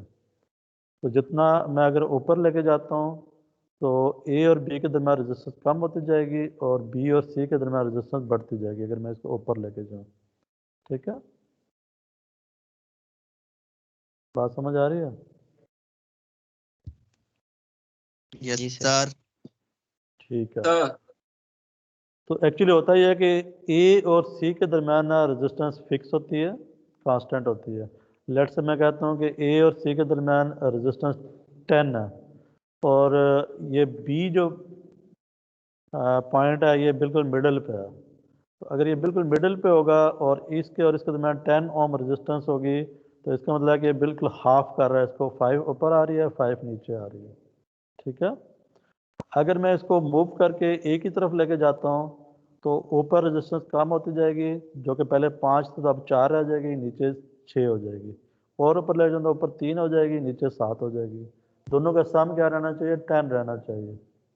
ठीक है, तो ये डिवाइड हो, ये रेजिस्टेंस डिवाइड, सेंटर वाला आर्म इस रेजिस्टेंस को डिवाइड कर रहा है। ठीक है, तो ये इसको फार्मूला भी इसने शायद दिया होगा इसमें, ये फार्मूला है R A C equal to R A B plus R B C. तो टोटल अगर 1 मेगा ओम है तो इन दोनों को ऐड करें तो 1 मेगा बन जाएगा। ठीक है, इसको कहते हैं वेरिएबल रजिस्टर और पोटेंशियोमीटर भी कहते हैं इसको। ठीक है बच्चे, समझ आ गया? तो यस इसमें सर। ये भी चीज़ भी दिखा रहा है कि टोटल ए और बी के दरमियान मीटर लगाऊंगा तो ये 1 मेगा ओम पड़ेगा। इसको फिर इसने 2 मीटर यूज़ किए, एक मीटर को ए और बी के दरमियान लगा लिया, दूसरे मीटर को बी और सी के दरमियान लगा दिया। तो ऊपर वाला मीटर पड़ रहा है 250, नीचे वाला पड़ रहा है 750। तो दोनों को ऐड करेंगे तो 1000 बन जाएगा, क्योंकि ये वैल्यू किलो ओम में दिखा रहा है। ठीक है, तो 250 plus 750 would be equal to 1000 kilo ohm which is 1 mega ohm. ठीक है, इसको ज़रा देख लेना, और भी इसमें चीज़ें गिवन है। Next is colour coding. और कलर कोडिंग हम पहले कर लेते हैं और उसके बाद फिर हम आगे चलते हैं। कंडक्टेंस आपको आइडिया है पहले ही। ओम मीटर मैंने आपको डेमोस्ट्रेशन में दिखाया भी था। रेजिस्टेंस मीट्रिक यूनिट, इसको भी हम कुछ देख चुके थे बट दोबारा देख लेंगे। सुपर कंडक्टर्स की हमने थोड़ी सी बात की थी, ये भी आप देख लेना। थर्मिस्टर की हमने बात की थी। Thermistor is the variable resistor whose resistance changes with temperature. So you can see इस एक्सिस पे टेम्परेचर है और इस एक्सिस पे रेजिस्टेंस है। तो जो जो टेम्परेचर चेंज हो रहा है तो रेजिस्टेंस की वैल्यू डिक्रीज होती जा रही है। तो ये नेगेटिव टेम्परेचर कोफिशिएंट है, दिस इज वेरिएबल रेजिस्टर, वो रेजिस्टेंस डिपेंड्स अपॉन टेम्परेचर। तो मैंने आपको वो एग्जांपल दी था रेफ्रिजरेटर वगैरह की, तो उसमें थर्मिस्टर लगे होते हैं, वो इस तरह के डिवाइसेस होते हैं थर्मिस्टर। ठीक है, ये टेम्परेचर चेंज करेंगे तो उनकी रेजिस्टेंस चेंज होगी। सो आपने कभी देखा होगा कि आप एक थर्मिस्टर लें, उसके करीब लाइटर ऑन करें, लाइटर का फ्लैम या मोमबत्ती करीब रखें और उसके टर्मिनल्स के ऊपर रेजिस्टेंस मीटर लगा हो, ओम मीटर। तो जो जो उसकी हीट अप करेंगे उसके रेजिस्टेंस को मीटर पे रीड कर सकते हैं, चेंज होता हुआ देख सकते हैं। ठीक है, फोटो सर ये कंडक्टिव प्रैक्टिकल सेल्स, क्लास में कर सकते हैं सर? इनकी रेजिस्टेंस चेंज होती है विद चेंज इन लाइट। ठीक है, फोटॉन। तो ये आप देखते हैं, आप स्ट्रीट लाइट्स में, हाईवे लाइट्स में इस तरह के सेंसर लगे होते हैं, टेम्परेचर लाइट सेंसर लगे होते हैं, एलडीआर इनको कहते हैं, लाइट डिपेंडेंट रजिस्टर। एलडीआर का नाम सुना हुआ है ना? ये सिंबल है इसका, इसके ऊपर लाइट पड़ेगी तो इसकी रेजिस्टेंस चेंज होगी। तो डिफरेंट एप्लीकेशन में भी साथ में आपको बता रहा हूँ कि ताकि आपको आइडिया हो कि ये सेंसर्स कहाँ पे यूज़ होते हैं। तो वेरिएबल रजिस्टर्स में ये भी वेरिएबल रजिस्टर में फॉल करते हैं। पहले वाले जो मैंने दिखाया था जिसमें कि नॉब को घुमाते हैं या स्लाइड करते हैं, वो है मैनुअल कंट्रोल। ये हैं आपके external environmental control. Temperature change हुआ, रेजिस्टेंस चेंज हो गई, लाइट चेंज हुई, रेजिस्टेंस चेंज हो गई, तो ये भी वेरिएबल रेजिस्टेंस है। सिंबल भी आप देख सकते हैं इसका, जैसे यहाँ पे दिखाया था ये वेरिएबल रेजिस्टेंस का था, इसके साथ साथ टी भी लिख दिया इसने, टेम्परेचर डिपेंडेंट है ये, और ये एरो लगा रहा है कि ये लाइट डिपेंडेंट है, लाइट फॉल कर रही है, ठीक है, फोटो कंडक्टर। वेरिस्टर्स क्या होता है? वेरिएबल रेजिस्टर्स, VA रजिस्टर्स, वेरिस्टर्स कहते हैं इसको। वेरिस्टर्स वो होते हैं जिनकी रेजिस्टेंस जो है ना वो वोल्ट, हाँ एग्जैक्टली, गुड हमजा, उनकी जो रेजिस्टेंस है ना वोल्टेज डिपेंडेंट है, वोल्टेज के साथ इनकी रेजिस्टेंस वेरी करती है। तो इस तरह के जो शक्ल के आपको रजिस्टर नज़र आएंगे सर्किट्स में, इनको ये वेरिस्टर्स होते हैं, इनकी रेजिस्टेंस वोल्टेज पे डिपेंड करती है, ठीक है। तो यहाँ पे देखते हैं कि इसकी रेजिस्टेंस शुरू में 0 थी और फिर ये इंक्रीज हुई। थोड़ा सा ये ट्रिकी है, इसको मे बी हम किसी वक्त डिटेल में देख सकें। और उसके बाद इनका टॉपिक है एप्लीकेशंस का कुछ, कि ये जो रजिस्टर्स हैं किन एप्लीकेशन में यूज़ होते हैं। Electric base board heating element, इसी के अंदर ये एलिमेंट्स लगे होते हैं, रजिस्टिव एलिमेंट्स, ठीक है। इस तरह ये एसी खोल के इसने दिखाया कि इस तरह का ये रजिस्टर फिलामेंट होता है, जिसमें से जब इसको वोल्टेज अप्लाई करते हैं तो वो हीट अप होता है, तो हीटिंग फिन्स होता है, और ये अंदर कॉइल लगी होती है रजिस्टर, जो कि उसको बेसिकली हीट प्रोवाइड कर, बेसिकली इससे ना हीट जनरेट होती है, सही। और क्या एप्लीकेशंस हो सकती हैं इसमें? ये काफ़ी लंबी थ्योरी है। डिमर कंट्रोल इन ऑटोमोबाइल, इसमें ये गाड़ी की जो लाइट्स हैं ना, उनकी उनकी जो ब्राइटनेस है ना उसको कंट्रोल कर सकते हैं बाय यूजिंग दिस पोटेंशियोमीटर। तो यहाँ पे एक रेजिस्टेंस लगी हुई है जिसकी वैल्यू को मैंने कम ज़्यादा करके इनकी पैनल की पर जो लाइट्स हैं ना उनकी ब्राइटनेस को मैं कम ज़्यादा कर सकता हूँ। मे बी आपको मैंने ये डेमो में दिखाया भी था, है ना, रेजिस्टेंस चेंज की तो एलईडी जो है ना ग्लो देखा था आपने। स्ट्रेन गेज क्या होता है? स्ट्रेन गेज क्या होता है? नहीं पता सर। स्ट्रेस स्ट्रेन नहीं पड़ी हुई फिजिक्स में? बिल्कुल, जब भी आप कोई पढ़िए फोर्स सर। अप्लाई करते हैं तो वो जो मटेरियल है ना वो उसकी शेप चेंज हो जाए, वो कंप्रेस हो जाए या एलंगेट हो जाए, ठीक है। तो इसकी वजह से होता ही है कि जब आपकी लेंथ चेंज होती है या उसके जब प्रेशर अप्लाई करते हैं तो लेंथ लेंथ चेंज होने से क्या होगा, रेजिस्टेंस चेंज हो जाएगी ना, resistance is dependent upon the length, ठीक है। तो इस तरह की चीज़ें जो है ना वो आप करके रेजिस्टेंस को वेरी कर सकते हैं। मतलब this is a kind of variable resistor whose resistance varies with pressure, ठीक है। लाइट से देख लिया आपने, टेम्परेचर से देख लिया, आप प्रेशर से देख रहे हैं। तो इस तरह के सेंसर्स होते हैं। स्ट्रेन गेज सेंसर, जिसमें कि ये रेजिस्टिव फाइल होती है, इस फाइल को एक सर्टन शेप पे इस तरह से बना के, ये दो टर्मिनल्स हैं, इन दो टर्मिनल्स के दरमियान जब इसके ऊपर कोई प्रेशर अप्लाई करेंगे तो इन दो टर्मिनल्स के ऊपर रेजिस्टेंस आपको चेंज नज़र आएगी, ठीक है। तो जैसे ये फोर्स अप्लाई कर रहे हैं इस मटेरियल के ऊपर, तो ये कंप्रेस होगा या एलोंगेट होगा,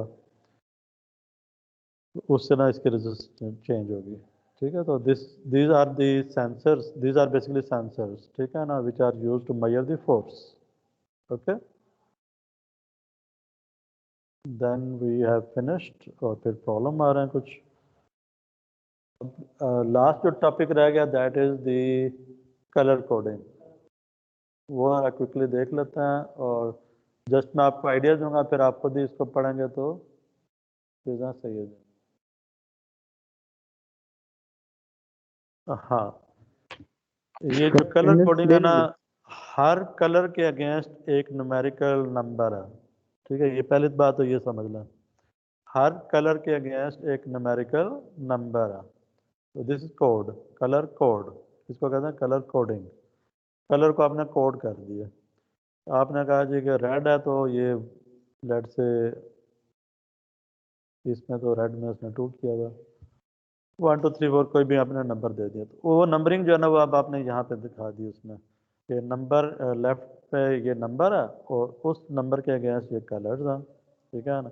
और कलर्स में यहाँ पे ये उसमें आगे वर्ड में बता दिया कि दिस इज़ ब्लैक और ब्राउन है, ठीक है ना। फिर red, orange, yellow, green, blue, violet, grey, white, gold, silver, ठीक है।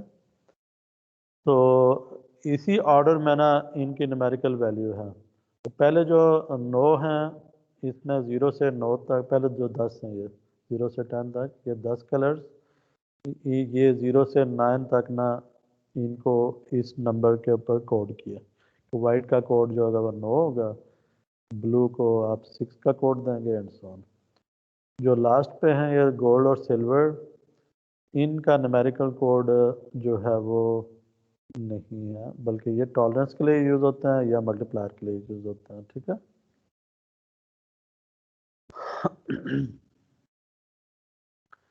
तो हर कलर के लिए अगर आपको कोड पता हो नंबर 1, तो आप उस रेजिस्टेंस की वैल्यू फाइंड कर सकते हैं बाय रीडिंग द कलर्स, ठीक है। मैं कहता हूँ इस रजिस्टर के ना कलर्स मुझे गिवन है, पहला ब्राउन है, फिर रेड है, फिर जो है ना ये कौन सा है, ऑरेंज, और उसके बाद गोल्ड, ठीक है। ये अब विजिबल है, ब्राउन, रेड, ऑरेंज, गोल्ड, सही है। तो गोल्ड इज दिस वन, तो ये गोल्ड आ गया।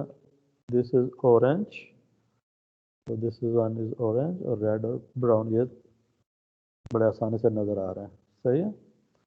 तो आप ज़रा मुझे इस कलर कोड को डिकोड करना है। तो मैं ये करूँगा कि मैं कहूँगा भाई जो पहला है ना ब्राउन, इसको मैं, इसका कोड है 1, तो मैं यहाँ 1 लिख दूँगा। फिर दूसरा कलर है रेड, रेड इसका कोड है 2, तो मैं 2 लिख दूँगा, तो 1 2।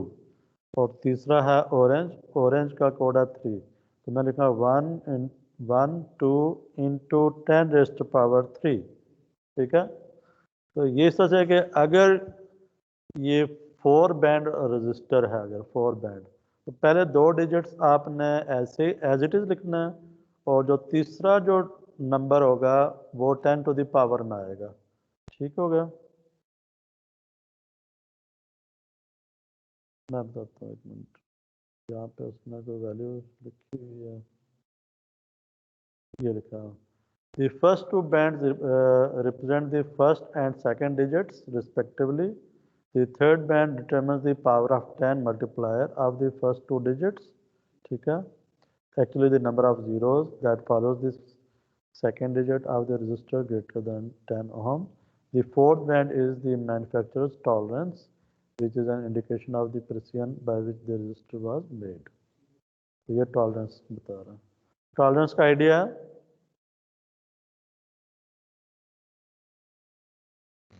Yes sir. ठीक है। तो लेट से ये वाला रजिस्टर था ना, इसका पहला ब्राउन था 1, दूसरा रेड था उसका कोड था 2, तीसरा ऑरेंज था वो 10 टू द पावर में आ गया। तो 3 बैंड्स को यूज़ करके उसकी वैल्यू फाइंड कर ली, तो ये रजिस्टर होगा 12 किलो ओम का, ये 12 किलो ओम का रजिस्टर होगा। और जो चौथा बैंड है वो इस गोल्ड है, गोल्ड बता रहा है, गोल्ड कहता है जी कि ये अगर बैंड होगा तो ±5% टॉलरेंस है, और अगर सिल्वर बैंड है तो ±10% है, और अगर कोई भी बैंड ना होता तो इसकी 20% टॉलरेंस होती, ठीक है। तो अगर टॉलरेंस की बात करें तो इसका चूँकि गोल्ड है तो इसकी 5% टॉलरेंस की वजह से ना इसकी वैल्यू में ये फ़र्क आएगा। तो 5% इज़ 0.05, जब इसको 12 के से मल्टीप्लाई करेंगे तो द आंसर आएगा दैट विल बी 600। ये 600 इस 12K में प्लस भी होगा और माइनस भी होगा, तो दो जो वैल्यूज़ आएंगी इन दो वैल्यूज़ की रेंज में lower range minus the upper lower value to the upper value, इस रेंज के अंदर ये रजिस्टर फॉल कर सकता है। ठीक है, तो this is what the tolerance. ठीक है, टॉलरेंस क्यों आती है? मैन्युफैक्चरिंग की जो आप कह लेंगे जो मैन्युफैक्चरिंग के दौरान जो प्रोसेस वेरिएशंस है ना, उसकी वजह से आती है। ठीक है, सर किसी में थर्ड ये टॉलरेंस वाला बैंड हो, तो किसी में थर्ड ये टॉलरेंस वाला बैंड अगर ना हो, ये ऐसा हो सकता है? अगर टॉलरेंस वाला बैंड मिसिंग है ना, तो 20% टॉलरेंस आपने अज्यूम कर लेनी है। अच्छा, इसमें इस फिगर के ऊपर आए जरा। इस फिगर में वो कहता है कि कुछ जो मैन्युफैक्चरर्स हैं ना, वो 5 बैंड रजिस्टर भी यूज़ करते हैं, कुछ 6 बैंड रजिस्टर भी यूज़ करते हैं। तो यहाँ से थोड़ी सी ना चीज़ आ जाती है फ़र्क। वो ये कि अगर आपका 5 बैंड रजिस्टर हो या 6 बैंड रजिस्टर हो, इन दोनों में ना पहले 3 बैंड आपके पहले 3 फिगर्स आ जाएंगे, 3 नंबर्स आ जाएंगे। ठीक है, जैसे आपने अभी देखा था 1 2 फिर 10 पावर का किया था, अब 10 पावर तीसरा बैंड में भी आपने वही नंबर ही रखना है। ठीक है, जो ये बात समझ आ रही है? जो चौथा बैंड होगा ना, वो 10 को टू द पावर मल्टीप्लायर बनेगा। तो पहला एज इट इज आएगा, दूसरा भी एज इट इज आएगा, तीसरा भी एज इट इज आएगा। चौथा बैंड जो है ना, वो मल्टीप्लायर बनेगा, चाहे वो 5 बैंड रजिस्टर हो या 6 बैंड हो। ये थोड़ी सी मोटी सी बात आपने ध्यान में रखनी है कि 4 बैंड में और 5 और 6 में ये फ़र्क है। 5 और 6 में पहले 3 आपने एज इट इज लिखना है और चौथा बैंड मल्टीप्लायर होगा, पांचवा टॉलरेंस बन जाएगा फिर। ठीक है, और 6 बैंड में जो छठा बैंड है ना, वो आपका टेम्परेचर कोफिशिएंट भी मेंशन कर रहा है। तो आपको पता है रेजिस्टेंस के साथ टेम्परेचर कोफिशिएंट भी होता है, तो वो इसमें पीपीएम वैल्यू भी स्पेसिफाई कर रहा है कि छठे बैंड में अगर ये कलर है तो ये पीपीएम वैल्यू होगी, ये कलर है तो ये पीपीएम होगी, ये होगी तो ये होगी, ये होगी। ठीक है, तो पहले 3 बैंड आपके as it is numerical numbers आ जाएंगे उस कलर के अगेंस्ट कोड, और चौथा आपका मल्टीप्लायर होगा, और पांचवा आपका टॉलरेंस होगा, और अगर छठा है तो फिर वो टेम्परेचर कोफिशिएंट आ जाएगा। ठीक है, ये मोटी बात आपने ध्यान में रखनी है। सर ये मल्टीप्लायर क्या चीज़ थी, इसको समझाना। ये ना आप एक दो एग्जांपल्स करें ना, फिर आपको ज़्यादा क्लियर हो जाएगी चीज़। ठीक है, यस सर, कर लेंगे खुद ही। हाँ, इसकी एग्जांपल्स करें, इसके एंड के ऊपर प्रॉब्लम्स हैं वो भी करें, तो थोड़ा सा प्रैक्टिस करेंगे तो चीज़ सही हो जाएगी। जब मैं मोटी मोटी बातें बता रहा हूँ जो कि ना जनरल सी हैं। अच्छा, इसमें ना फॉर 4 5 और 6 band if the tolerance is less than 5%, ठीक है, the following colours are use to reflect the percent tolerance. अच्छा, आपको इस चीज़ का आइडिया है ना कि टॉलरेंस 5% से कम भी हो सकती है। मतलब इसको कहते हैं हाई प्रेसिजन रजिस्टर्स, जो हाई टेक एप्लीकेशन में यूज़ होता है, जैसे मिलिट्री एप्लीकेशंस हैं, तो उनमें ना बेसिकली आपको हाई प्रेसिजन रजिस्टर चाहिए होता है। ठीक है, तो जिनकी टॉलरेंस जो है ना वो आपकी लेस देन 5% होगी। तो अब कितनी टॉलरेंस होगी वो ये बता रहा है कि tolerance can be as low as 0.1%, 1% भी हो सकता है, 2 भी हो सकती है, 0.5 0.25 और 0.1% भी हो सकती है। ठीक है, तो अगर टॉलरेंस इस तरह से आ रही है तो फिर आपके ये कलर्स भी एक्सपेक्ट कर सकते हैं आप फोर्थ बैंड में, 5th या 6th बैंड में। ठीक है सर जी, अभी तक जो है ना ये टॉलरेंस मिनिमम ना इस वैल्यू पे जा रही है, तो इसके अगेंस्ट ना ये कलर्स आपके मेंशन्ड हैं कि अगर आपकी गोल्ड है तो 5% होगी, सिल्वर है तो 10% होगी, अगर फोर्थ बैंड है ही नहीं तो 20% होगी, और अगर फोर्थ बैंड में ये कलर्स आ रहे हैं तो उनकी टॉलरेंस ये होगी। अगर ये 5th बैंड या 6th बैंड रजिस्टर होगा तो उसमें जो 5th बैंड होगा उसमें ये कलर्स आएंगे, ठीक है, क्योंकि उसमें 4th बैंड क्या होता है, मल्टीप्लायर होता है, ठीक है। ये टेबल क्या है, इसको जरा एक्सप्लोर करो। बेसिकली एक चीज होती है जिसको कहते हैं हम standard values of commercially available resistors. एक चीज ध्यान में रखो कि जो रजिस्टर वैल्यूज है ना, आप मार्केट में जाओगे तो आपको हर वैल्यू का नहीं मिलेगा। आप या मुझे 10 ओम का चाहिए तो 11 ओम का भी चाहिए, 11 ओम का आपको नहीं मिलेगा लेट से, ठीक है। तो हर वैल्यू का नहीं मिलेगा आपको, कुछ स्टैंडर्ड रजिस्टर्स मिलेंगे, ठीक है। तो जैसे यहाँ पे ये रजिस्टर 100 ओम का है तो 100 ओम के बाद 101 का आपको नहीं मिल रहा, 110 का मिल रहा, 10 के बाद 11 का मिल रहा है अनफॉर्चुनेटली, बट यहाँ पे 13 के बाद 14 वाला नहीं मिल रहा आपको, ठीक है। 16 के बाद 17 वाला नहीं मिल रहा, तो यहाँ पे 22 के बाद जंप आ रहा है 24, बल्कि 24 के बाद जंप आ रहा है 25, 26 दोनों नहीं मिल रहे एंड सो ऑन, ठीक है। तो इसको गो थ्रू करो। ये स्टैंडर्ड रजिस्टर्स हैं जो कि मार्केट में अवेलेबल हैं। इसके बीच वाले जो रजिस्टर्स हैं वो अगर नहीं है और उनकी वैल्यू आपको चाहिए तो वो बेसिकली ये फिगर आपको बता रही है कि 47 ओम का रजिस्टर विद दिस टॉलरेंस अगर 48 का चाहिए तो हो सकता है यही 48 भी दिखा रहा हो, क्योंकि इस टॉलरेंस के साथ ना इसकी वैल्यू 37.6 से लेकर 56.4 तक कोई भी वैल्यू हो सकती है। अगर ये 5% टॉलरेंस के साथ है, सॉरी 20% के साथ है, तो 47 वाला रजिस्टर 43 और 51 के बीच में इसकी कोई भी वैल्यू हो सकती है। तो टॉलरेंस चूँकि कम हो गई है तो इसका बैंड भी कम हो गया। अगर ये 5% टॉलरेंस होती तो ये बैंड और छोटा हो जाता है, ठीक है, तो वेरिएशन कम होती है उसमें। तो वो ये कह रहा है 47, 68 और 100, ये तीन रजिस्टर्स 37 से लेके 120 ओम की सारे रेजिस्टेंस बैंड रेंज को कवर कर रहे हैं, ठीक है।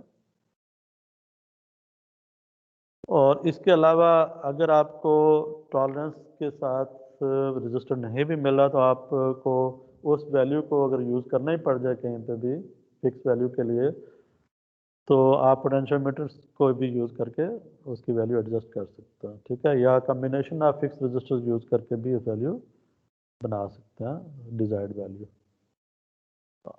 ये चीज़ क्या दिखा रहा है, ये चीज़ दिखा रहा है कि आपके रजिस्टर्स के ऊपर ना बाज़ औक़ात ये लेटर्स मेंशन होते हैं, ठीक है ना, काइंड ऑफ दिस, लेट से लिखा हुआ है C3, फिर लिखा हुआ है T0, फिर लिखा है Z1। अगर रजिस्टर की बॉडी पे इस तरह का कोड मेंशन है तो उस कोड से ना डिकोड करके उसकी वैल्यू भी आप बता सकते हो। जैसे C3 लिखा हुआ है तो C जो है ना ये 1.2 है, ये एज इट इज़ रहेगा, और 3 का मतलब 10⁻3, तो 1.2 किलो ओम, ठीक है। Z1, Z की वैल्यू 9.1 है, और 1 का मतलब है कि 10⁻1, तो 9.1 इंटू 10 91 ओम का ये रजिस्टर होगा अगर किसी रजिस्टर पे इस तरह से वैल्यू स्पेसिफाइड हो तो, ठीक है। तो इस तरह के कोड्स भी होते हैं, कलर कोड्स भी होते हैं, न्यूमेरिकल कोड्स भी मेंशन हो सकते हैं,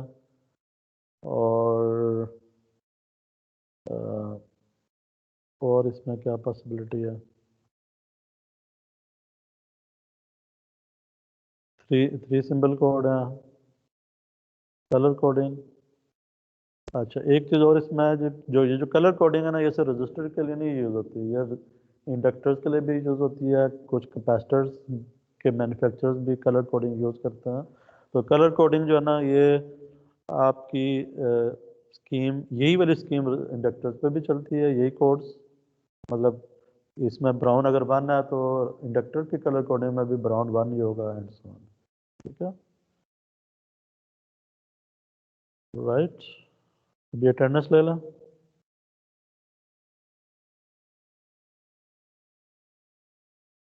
थैंक यू सर। 8 लोग हैं, thank you so much sir.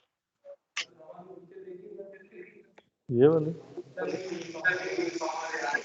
Yes sir, आज ये आज तो आपने डॉक्टर मना नेम दिया। लग, हाँ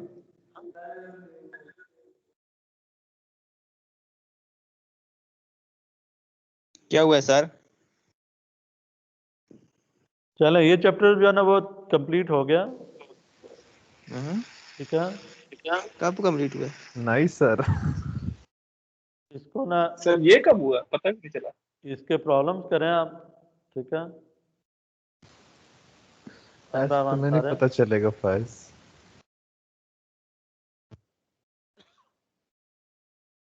प्रॉब्लम कितने हैं? थोड़े से ही हैं यार। 52 60 बस 60 हैं यार, थोड़े हैं। कुछ जो है ना सर वो इतने? डिस्क्रिप्टिव टाइप है, कुछ डिस्क्रिप्टिव टाइप है। सर ये सारे करने हैं? हाँ ना, जैसे ये लिखा हुआ है रिसर्च ठीक हो गया दी sir. SQUID magnetic field detector and review its basic mode of operation and an application R2। तो ये क्या होता है? स्क्विड क्या होता है? Sir 2 minute. ये स्क्विड क्या होता है? Super conductor quantum interference device. ये सुपर कंडक्टर को पढ़ेंगे ना, ये इसमें तो आ जाएगा ये चीज़ें, ठीक है? तो इसमें अगर कोई इंटरेस्टिंग है, ये पेपर पॉइंट ऑफ व्यू से ये मैं नहीं पूछूंगा इस तरह के क्वेश्चन, जैसे ये सुपर कंडक्टर से रिलेटेड 53, 54, 55। ये अगर कोई इंटरेस्टेड है तो पढ़ ले, otherwise paper point of view से ये इंक्लूडेड नहीं है। जैसे ये कहता है जी, find at least one article on the application of super conductivity in the commercial sector. तो कमर्शियल सेक्टर में सुपर कंडक्टिव मटेरियल्स को यूज़ करके कौन कौन सी एप्लीकेशंस डेवलप हो रही हैं। जैसे इसमें भी आप पढ़ेंगे मैग्नेटिक लेविटेशन ट्रेन्स हैं, ठीक है? कंप्यूटर्स के अंदर सुपर कंडक्टिव मटेरियल यूज़ हो रहे हैं, पावर सेक्टर में हो रहे हैं, ठीक है? हाई स्पीड ट्रांसमिशन के लिए, हाई स्पीड कंप्यूटर्स के लिए। और इसमें कोई अगर इंटरेस्टेड हो तो पढ़ ले। तो वो कहता है right a short summary including all interesting facts and figures, ठीक है? Super conductor is a very hot area और इसके ऊपर रिसर्च है। ये आर्टिकल आप पढ़ना चाहें तो पढ़ सकते हैं, कोई मैगज़ीन पढ़ना चाहें मैगज़ीन पढ़ लें। ये मैंने ऐसे ना बज़वर्ड यूज़ किया कि स्क्विड, ताकि ना आपको ना जस्ट एक इंटरेस्ट डेवलप करने के लिए, या सुपर कंडक्टर्स जो है ना इन सेंसर्स में यूज़ होता है। ये भी एक टाइप ऑफ सेंसर है जो कि मैग्नेटिक फील्ड को डिटेक्ट करता है। मैग्नेटिक फील्ड अगर बहुत वीक सी फील्ड होगी, सबटल किस्म की, तो वीक सी फील्ड को भी आप डिटेक्ट कर सकते हैं यूजिंग दिस सेंसर। तो this is interference device. Interference device basically magnetic field interference को डिटेक्ट कर लेती है, which uses super conductive quantum level material, ठीक है? ओके देन, तो परेशान नहीं होना। ये मैंने कुछ प्रॉब्लम स्किप कर दिए हैं, कुछ और भी अब कहते हैं तो मैं स्किप कर दूंगा। तो 60 में से तो 2, 4, 5 निकल गए हैं, तो 55 रह गए हैं। 55 में फाइल्स से घबराना नहीं है फाइल्स। एक 5, दफा 10 दोबारा और सर जाएंगे तो फिर 5-6 और कम हो जाएंगे। 5, 6 और निकाल लेंगे तो 50 रह जाएंगे। टेंशन नहीं लें। अल्लाह करेगा नमाजों की तरह सर फाइल्स 5 ही रह घबराना जाएंगे। नहीं है। ये वार टेबल्स वाले कुछ कीजिएगा, ठीक है? अभी तो ठीक है, शुरुआत फिर है। अल्लाह हाफिज़। अल्लाह सर हाफिज़। अटेंडेंस सर लगा लें। अटेंडेंस लगा लें। अटेंडेंस मैं इसी से देख के लगा लूँगा, ये रिकॉर्डिंग हो रही है। तो ये जो स्टूडेंट्स सर हैं, अल्लाह 8 हाफ़िज़ से। स्टूडेंट्स हैं ये, और 2 आप हैं, इन आपकी मैं लगा देता हूँ। आप मुझे व्हाट्सएप कर देना, ठीक है? सर हम भी